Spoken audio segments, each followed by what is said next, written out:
নমস্কার বন্ধুরা, আশা করি আপনারা সকলে ভালো আছেন। কাকলি কিচেনে সকলকে স্বাগত। আজকে বানিয়েছি চিজ পটেটো বল বা চিজ আলু বল। বানানো খুবই সোজা, খেতে দারুণ হয়। আপনারা বাড়িতে গেস্ট আসলে কিংবা ছোটোখাটো অকেশনে এইভাবে বানিয়ে নিতে পারেন। তাহলে চলুন কিভাবে বানিয়েছি দেখা যাক। এখানে আমি 1.5 খানা আলু সেদ্ধ করে নিয়েছি। এখন আলুগুলোকে আমি ভালো করে ম্যাশ করে নেবো হাত দিয়ে। আলুটা আমি সুন্দর করে ম্যাশ করে নিয়েছি। এখন এখানে নিয়েছি আমি পেঁয়াজ কুচি, গাজর কুচি, ক্যাপসিকাম কুচি আর ধনে পাতা, সবকিছু আমি এর ভিতরে দিয়ে দিচ্ছি।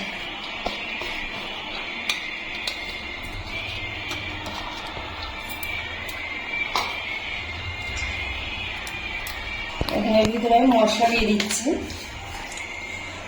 স্বাদ অনুসারে লবণ, দিচ্ছি হলুদের গুঁড়ো, দিচ্ছি লঙ্কার গুঁড়ো, দিচ্ছি ধনের গুঁড়ো আর দিচ্ছি জিরের গুঁড়ো, দিচ্ছি 2 চামচ কর্নফ্লাওয়ার বান্ডিংয়ের জন্য, দিচ্ছি চিলি ফ্লেক্স আর দিচ্ছি কিছুটা অরিগানো। এখন আমি সমস্ত কিছু ভালো করে মেখে নেব। মেখে নিয়েছি, এখন আমি সাইডে রেখে দিচ্ছি। এখন আমি একটা মিক্সি নিয়ে নিয়েছি। এখন 3 টুকরো পাউরুটি এর মধ্যে আমি ছোট ছোট করে দিয়ে দিচ্ছি। এটা এখন আমি ঘুরিয়ে নেব। এই যে 3টে পাউরুটি আমি ঘুরিয়ে নিয়েছি, ব্রেড ক্রাম্ব হয়ে গেছে। এখানে আমি চিজ নিয়েছি, আমুলের চিজ, এটাই আমার কাছে ছিল, এটাই আমি ব্যবহার করছি। এখন ছোট ছোট করে আমি কেটে নেবো চিজগুলোকে। এখন আমি ছোট ছোট টুকরো করে নিচ্ছি। যে আলুর যে মিশ্রণটা আমি করে রেখেছিলাম, এখান থেকে অল্প অল্প করে আলুর মিশ্রণ আমি নিয়ে নিচ্ছি। নিয়ে আমি এখন একটু বাটির মতন করে নিচ্ছি।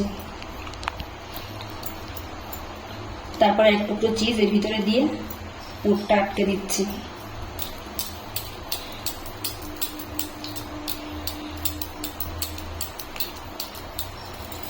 এরকম ভাবে বল বানিয়ে নিচ্ছি। একটা করে দেখাচ্ছি। কিছুটা আলুর মিশ্রণ আমি নিয়ে নিলাম, একটু চিজের ভিতরে দিয়ে দিচ্ছি।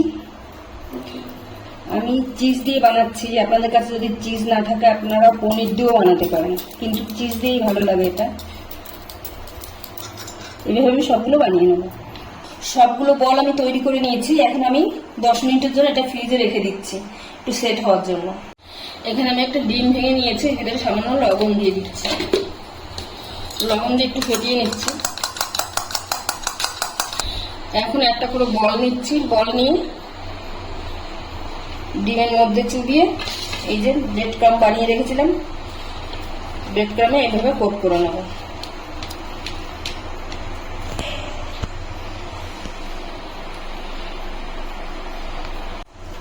আর একটা বল নিলাম, আমার ব্রেড ক্রাম্বে আমি কোট করে নিচ্ছি। এইভাবে আমি সবগুলো বানিয়ে নেব। সবগুলো আমি এইভাবে কোট করে নিয়েছি। এখন আমি 5 মিনিট ফ্রিজে রেখে দিচ্ছি পাউরুটিগুলো এর গায়ে ভালোভাবে সেট হয়ে যাওয়ার জন্য। কড়াইতে আমি তেল গরম করতে বসিয়েছি। আমি এখন একটা একটা করে বল ছেড়ে দিচ্ছি। এক সাইড হয়ে গেলে উল্টা আমি চারিদিক ঘুরিয়ে ঘুরিয়ে লাল লাল করে ভেজে নেব। গ্যাসের ফ্লেমটা মিডিয়ামে রাখতে হবে। আমি সুন্দর করে লাল লাল করে ভেজে নিয়েছি। এখন আমি তুলে নিচ্ছি, ঝাঁকিয়ে তেলটা ঝরিয়ে নিচ্ছি। এখানে আমি একটা প্লেটে টিস্যু পেপার দিয়েছি, ওখানে আমি দিয়ে দিচ্ছি। দ্বিতীয় ব্যাচে আমি ছেড়ে দিচ্ছি।